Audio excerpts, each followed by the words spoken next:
Daniel here from JK Pictures, and this is a look at the film Memento, directed by Christopher Nolan and released in the year 2000. This is for the Inspirational Film, because if I look at this, I could gather ideas for our final film. So firstly, let's look at the plot.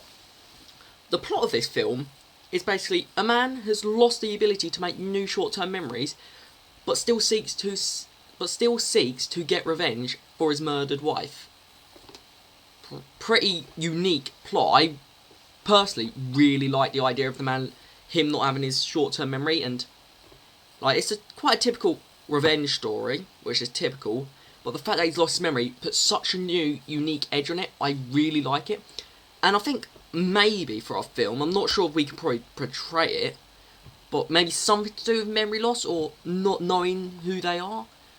Typical, slight idea, I don't know.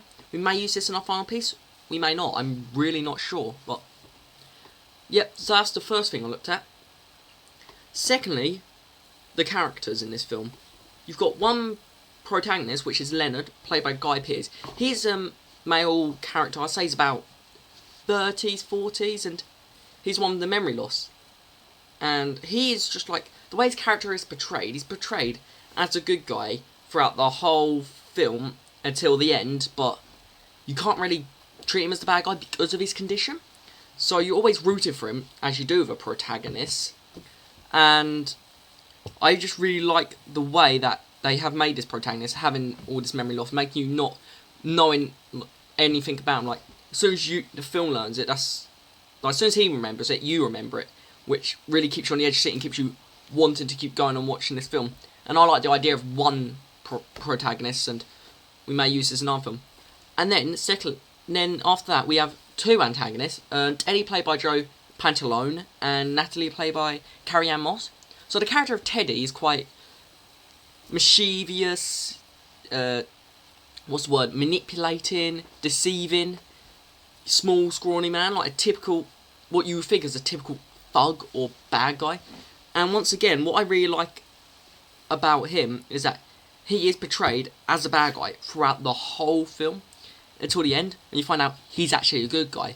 Whereas our other antagonist, who is Natalie, she's portrayed as the good guy throughout the whole film, but then comes out as the bad guy at the end, and she is also mischievous, deceiving, manipulative of his memory disorder, using him to get her own way. And I personally think that, again, we may have, I think in our film we should use some sort of antagonist who you don't quite understand fully, like obviously these ones, pretty much all these characters in this film, I feel like you don't understand to the full extent of what you can understand them, and I really like the idea of that.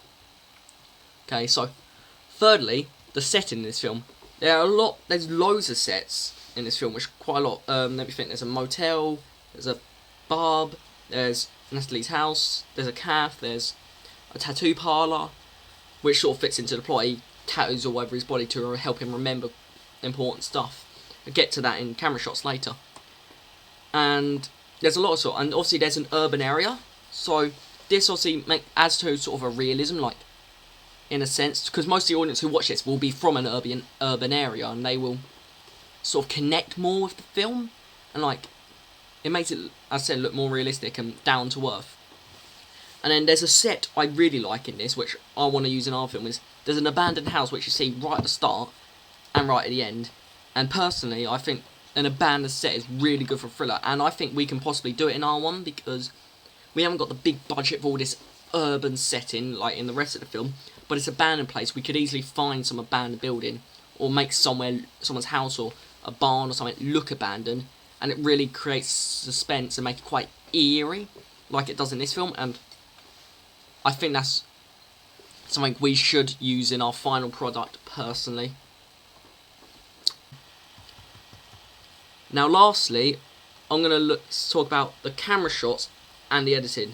So a lot of the shots in this film are quite traditional, medium, long, close-ups, extreme close-ups, but the use of extreme close-up and close-ups and medium shots like integrated together. For example, in the opening scene, you have it starts off with an extreme close-up of a photo, sort of tracks around, which is really clever, into a close-up of his face, then goes to a medium shot, there's more close-ups of his face, then extreme close-ups of his body showing all his tattoos, which I really liked. It shows the exact detail of what's on the tattoos, and sort of means as the audience you don't miss anything.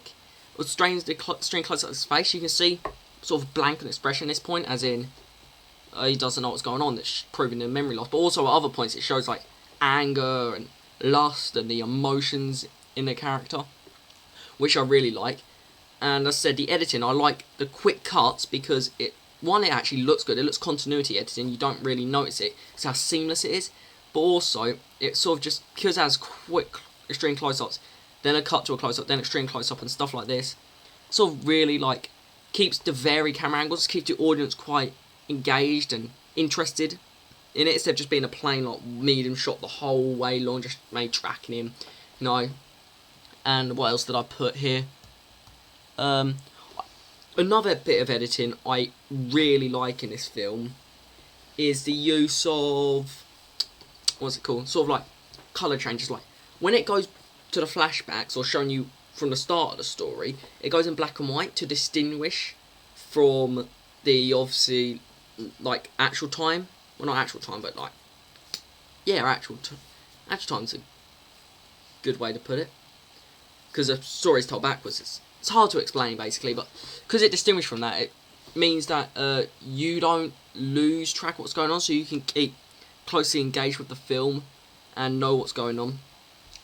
And I really like that, again, because I think it's a really clever use of editing, and it's sort of, what's the word, keeps us as an audience like really engaged, and it's something unique and new, which you wouldn't expect really from a thriller film or any sort of film really. So because it's something new, it really does make it really interesting.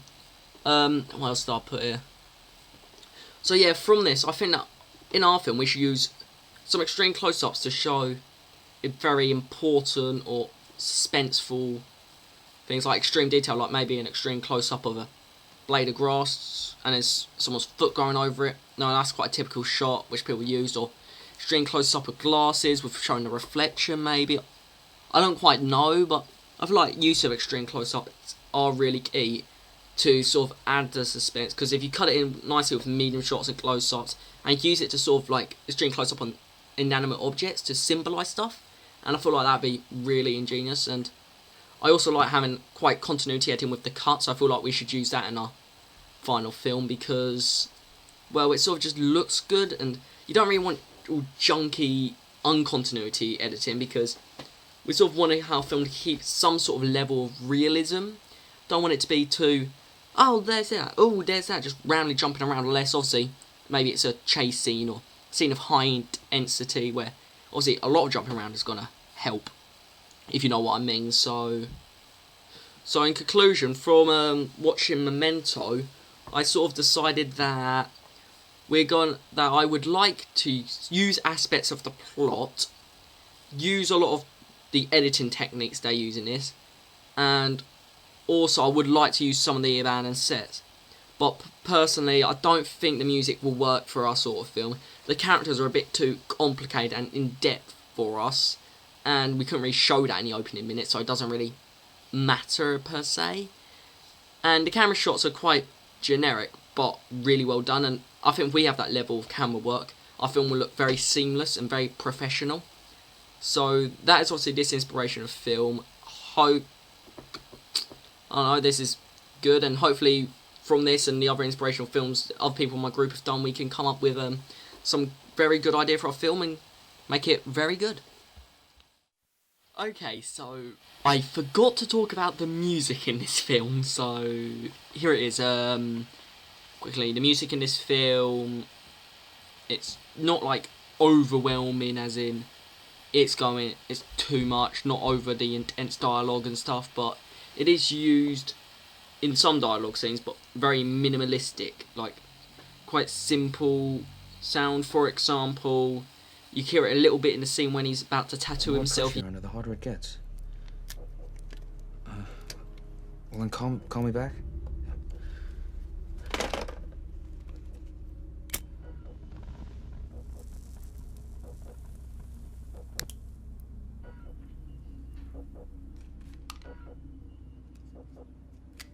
You hear it sort of in the background, making it all eerie, which it is someone tattooing themselves with a ink pen.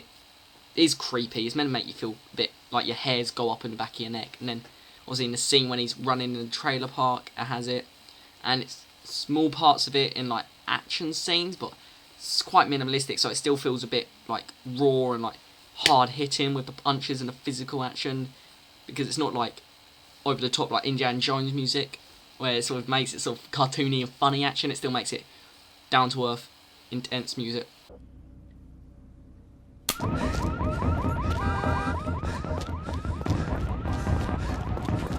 Okay, so what am I doing? Oh, I'm chasing this guy. No, he's chasing me. And I think I really like this because basically it makes it like not distracting, but it does aid the overall film and makes it really compelling and good. In my opinion, compelling and good. But basically compelling makes you really want to watch it. And I feel like in our piece, we could use some music samples like this, like very small parts, and then jump at certain bits and sort of lower at other bits. So in this film, it's pretty much it's definitely in the background music the whole film until the very end, in the end credits, where it's actually big, loud, boisterous, non-diegetic music. But that's not saying it's a bad thing, because the silence and quietness is quite a virtue in this film. And I also do really like, obviously, some of the normal sounds which aren't music, just like the sound effects of the urban traffic. It really makes you feel like he's in a living place, which sort of adds the suspense, thinking he's looking for one person in this massive city. It's really crazy. So anyway, now this is the end of it. Hope, yeah, this is good. I don't know what to say. Yay!